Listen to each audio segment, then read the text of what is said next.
Avropadan hər kəs salamlayız dostlar, mən Seyfəddin və bu videomuzda sizlərə Avropada çörək varmı adlı videomuzu çəkirəm.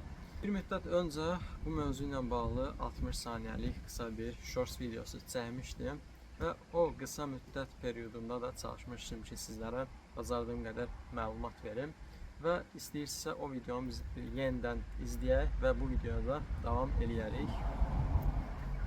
Avropada işləməyə dəyərmi və Avropada çörək varmı? Sualı mən özüm ölkədə olanda bu sual mənə də çox maraqlandırdı və düşünürəm ki, sizə də maraqlandıracaq.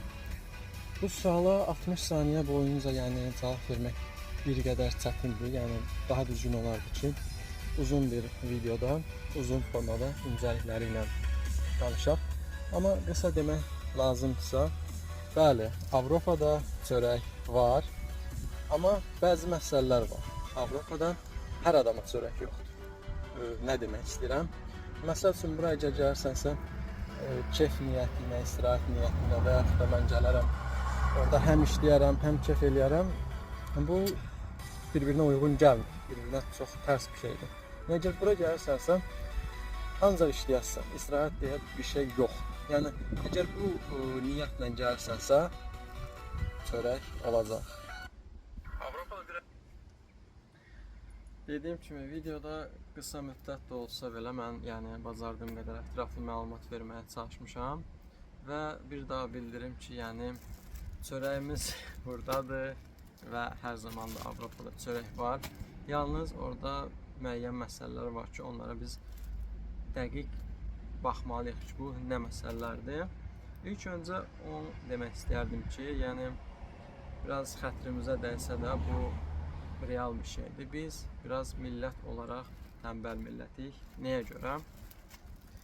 Mən bir neçə müddətdir Polşadayam və birlikdə işlədiyim və yaxud da iş yoldaşlarım və ya mənim müşahidəm əsasında gördüyüm bəzi həm yerlilərim görürəm ki, özlərim belə işə vermək istəmirlər. İşdən çəkinirlər, işdən qorxurlar. Belə loru dildə desək, işi fırladırlar. Ondan sonra məsəl üçün deyirlər ki, biz niyə normal qazana bilmədik, niyə belə oldu, niyə elə oldu. Mən özüm bura gələndən bəri, mən yeri gəldi 6-cı günlər də işləmişəm. Yeri gəldi artıq saatlar da qalıb işləmişəm. Cəmaət artıq evinə gedib yatanda mən hələ də işləyirdim. Yayı deməmişəm, qışı deməmişəm, yaz, payız, fəsildən asılı olmayaraq, hava şəraitindən asılı olmayaraq mən hər zaman işləmişəm. Və sonlarda da Aleykümselam. Da. Və sonlarda Ladno. Ladno.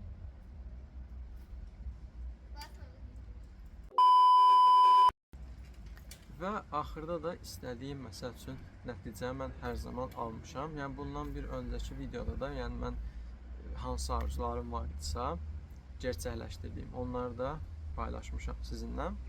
Qaldı ki, o işləməyən tayfaya da baxırdım, adam 2-3 ay işləyirdi, sonra deyirdi, bu iş mənlik deyil, bu iş çətindir, mən bacarmaram. Halbuki adamın məsəl üçün Azərbaycanda olanda o işi götürmək üçün yox, qaqaş, mən ora gəlim, mən o işi elə görəcəm, nə bilim, belə artıq işləyəcəm, o olacaq, bu olacaq. Yerindən danışmaq asandır, amma gəlib biraz, üzr istəyirəm ifadəmə görə, arxa nahiyəvi tərrədib çörəyin qazanmaq, çörək pulunu qazanmaq, bax bu ucu, bəzilərinə çətin gəlir. Düzdür, açığı deyim, mən də çətin gəlir. Burada yalan bir şey yoxdur. Mən də çətin gəlir. Amma məsələ odur ki, əgər sən bura işləməyə gəlirsənsə, işlə. Bizim bu, məsələnin biri bu idi. İkinci bir qismdən isə odur ki, burada maaşların elə özü azdır. Niyə? Birincisi, belə düşünək. Buranın işə götürəni sizə niyə görə işə götürüb? Allah gözünüzə aşıq olub deyə götürməyib.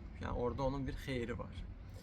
Öz milləti məsəl üçün deyir ki, mən o işi tutam ki, məsəl üçün deyir ki, mən o işi görərəm 30 lota saatlıq. Bu da fikirləşir, deyir ki, bu mənə sərf eləmir nəsə.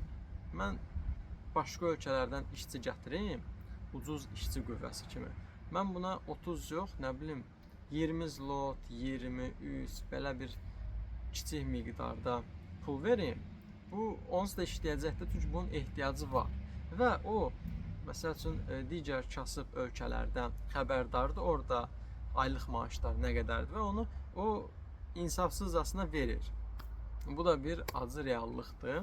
Bu məsələyə düşməmək üçün də, yəni böyüklərimiz vaxtı ikən deyir, oxu bala, oxu, yəni oxumasan belə əlində bir sənətin olsun. Məsəl üçün, mən bugünkü gündə görürəm ki, burada Avropada ən çox, ən belə lor dildə desək, xod gedən iş, iki iş mən görürəm. Biri bərbərdir, biri də mexanikdir, maşın ustası. Amma Avropada bir məsələ var ki, burada adamı işə götürəndə deyir ki, qardaş, sənin diplomun var. Fərqi yoxdur. Nə işinə götürürsə, soruşur, sənin diplomun var. Yəni, orada adam qırılıb qalır. Açığı deyim, bizim, yəni, məsəl üçün, Azərbaycanda oxuyan insanların bir 60-70%-i gələcəkdə, hətta daha 80% də deyə bilərəm, gələcəkdə oxuduğu təhsillə, peşə ilə bağlı bu adam gəlib işləmir. Baxırsan ki, diplomu var, amma o ixtisas üzrə işləmir və yaxud da işləyə bilmir. Ortada nəsə müəyyən məsələlər var. Ona görə də, əgər, məsəl üçün, mənim kimi, sən fəhlə babasansa, gəlmirsən, yəni işləməlisən, çünki ayrı variantın yoxdur. Bir dənə, məsəl üçün, yaxşı tərəfi ola bilər ki, əgər cavansansa, yəni canın suludursa, bu yaxşı bir şey. Yəni, qolunda qüvvət var və sən işləyəsən. Sən düşünməlisən ki, mən, məsəl üçün, indi cavanam, mənim qolumda qüvvət var. Mən bir neçə illər sonra, məsəl üçün, 30, 35, 40, yəni və sonrasını keçənə kimi mən artıq öz həyatımı qurmalıyam. Mənim bir dənə iş yoldaşım var, Polşalı. Günlərin bir gün məndən soruşur ki, neçə yaşın var sənin? Deyirəm ki, bəs mənim 23 yaşım var da. Deyir ki, nə qədər? Deyirəm, 23. Deyir, sənin burada nə işin var? Sən bu dəqiqə gedib, nə bilim, sənin işləyən vaxtın deyil, sənin gedib gəzən vaxtın. Mən də deyirəm ki, həyatdır, yəni neyniyə bilər ki, bizim də alnımıza işləmək lazımdır. Yəni, həyatın bir acı gerçəyidir. Soruşdum, bəs sənin neçə yaşın var? Dedim, mənim 35 yaşım var. Ürəyimdə dedim, hə, sən cavanlığını vaxtı ikən nətərsə yaşamısan, yəni cavanlıq eləmsən, belə lor dildə desək, indi də gəlib işləyirsən və buna məcbursan. Yəni, dünya kapitalist bir, acımasız bir rejimdədir hal-hazırda və sən işləməsən, sən əziyyət çəkməsi eləməsən, sənə gəlib heç kim kömək eləməyəcək. Ona görə mən, məsəl üçün, bir gənc olaraq cavanlara da bir tövsiyə eləyərdim ki, əsasən də o 20-30 yaş arası olan insanlar işləyin və yaxud da, yəni ən pis variant bu da işləyin və yaxud da əgər bir miqdar da vaxtınız varsa, bir qədər də bir maddi baxımdan şəraitiniz, imkanınız varsa, oxuyun, əlinizə məsəl üçün diplom alın, amma o bildiyimiz o diplomlar yox. Yəni, əmin olun, yəni o işə qarşı həvəsiniz olsun və 100% inanın ki, mən 4 il, 3 il bu ixtisası oxuyacağam və gələcəkdə də bu ixtisas üzrə və öz ölkəmdə və yaxud fərqi yoxdur, başqa bir ölkədə gedib işləyəcəm. Bax, bunda artıq oxumağa dəyər. Oxuyun və siz aşağı maaş heç vaxt almayasınız. Hər zaman da yüksək maaş alasınız. Amma məsəl üçün mənim kimi 9-dan çıxıb nə varsa işdə var, işləyək, pul qıraq deyirsinizsə, yəni B variantı mənim kimi ancaq özünüzə işə verməlisiniz. Bunun da başqa bir yolu yoxdur deyə mən düşünürəm. Bir qədər də gərək özünüzə sıxasınız bu məsələlər. Yəni dediyim kimi, maaşlar burada da elə güclü, yüksək deyil. Yəni o bayaqki dediyim mövzunu da nəzərə salsaq, yəni öz millətindən sizə daha az verir. Yəni bu bəzi şeyləri də baxanda ona görə biraz qənaətlə hərəkət eləmək lazımdır. Ondan sonra biraz ağılla hərəkət eləmək lazımdır. Biraz da zəhmət çəkmək lazımdır. Ondan da yanaşı bir qədər də dişimizi sıxmaq lazımdır. Amerika birdən-birə yaranmayıb, hər şeydə birdən-birə olmayıb, bir günə olmayıb. Bir miqdar, yəni səbirli olmaq lazımdır. Mən bunu hər videomda, mən bunu hər zaman deyirəm, hər söhbətimdə də deyirəm. Bir miqdar səbirli olmaq lazımdır. Bu həyatda, yəni fürsətlər hər zaman olacaq. Sadəcə bu fürsətlərin arxasında getmək lazımdır. Ona görə iki variant durur qarşınızda. Ya A ya B. Yox, yazsınız. Amma dediyim kimi.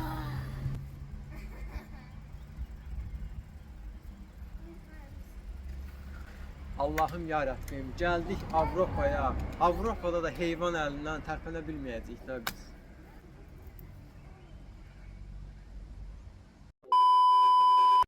Neyse. Dediğim kimi iki variantımız var karşımızda. A variantı ya oxuyasınız, amma dediyim kimi bu oxumaq %100 əmin olasınız ki, mən bu gələcəkdə bu peşəyə qarşı həvəsim var və bu peşə uğrunda mən axıra kimi gedəcəm. B variantı yəni mənim kimi özünüzü işə verəsiniz və işə verdiyiniz zaman, yəni belə pis çıxmasın. Ay naz eləyim, ay yox, bu iş çətindir, mən işləyə bilmirəm. Yəni bu söhbətlə özünüzü yəni əzib üzməyə yəni yeri yoxdur. Yenə deyirəm. Başa düşürəm, çətindir. İş ağırdır. Yəni heç kim sizə məsəl üçün birincidən, ikincidən, üçüncüdən sizə bir ofis işi təklif eləməyəcək, deməyəcək ki, filan kəs müəllim Azərbaycandan xoş gəlmisiniz. Sizə bir gözəl bir iş təqdim eləyəcəyik kabinetdə zətdə. Belə bir şey olmayacaq. Elə sizə ən ağır işi verəcəklər. Niyə? Çünki siz burada bir işçi qüvvəsisiniz. Qutardı getdi. Bundan artığı deyilsiniz. Düzdür, sizin haqlarınız var, o var, bu var. Yəni hər şey öz yerində. Amma siz burada yəni dediyim kimi ağır işdən başlayasınız. Və onu da deyim ki, hər zaman çətini başlanğıcdır. Çətini başlanğıc. Sən o çətinliyi keç, sən o başlanğıc hissəni keç, ondan sonrası öz-özünə gələcək. Və insanda bir dənə belə bir şey var ki, insan elə yaradılıb ki, hər cür vəziyyətə insan adaptasiya ola bilir. Ən çətin vəziyyətlərdə də belə. Əvvəllər çətin gəlir, məsəl üçün ilk bir ay, bunun ilk periodu bir aydır, çətin gəlir 30 gün. Ondan sonra 6 ay keçir, biraz yüngülləşir. Artıq bir ilə doğru gələndə görürsən ki, yəni heç yadıma düşmür o çətinlik baş verib ya yox. Yəni belə şeylər. Ona görə son olaraq mən onu bildirim ki, yenə çörəyimizi alaq əlimizə. Bu həyatda bu gördüyünüz çörək bu həyatda yəni boş-boşuna qazanılmır və yaxud da kimsə gəlib biz buna kömək eləyək, dəstək olaq. Elə bir şey olmur. Olur tək-tük, amma durub da onu ümid eləyərək, yəni ömür keçirməyin də bir adı yoxdur deyə düşünürəm. Öz çörəyinizi özünüz qazanasınız. Əziyyət çəkəsiniz, qazanasınız və yaxud da biraz ağlınızı tərpədəsiniz, yəni oxuyasınız. Yəni əvvəl-axır nə edirsinizsə eləyin, halalından çörəyinizi qazanın. Çətin də olsa, yüngül də olsa, günün sonu bilin ki, evə girəndə, bilin ki, bugün işlədim, əziyyət çəkdim, yaxşı pis işlədim, evimə bir tikə çörək gətirə bildim. Yəni əsas məsələ budur.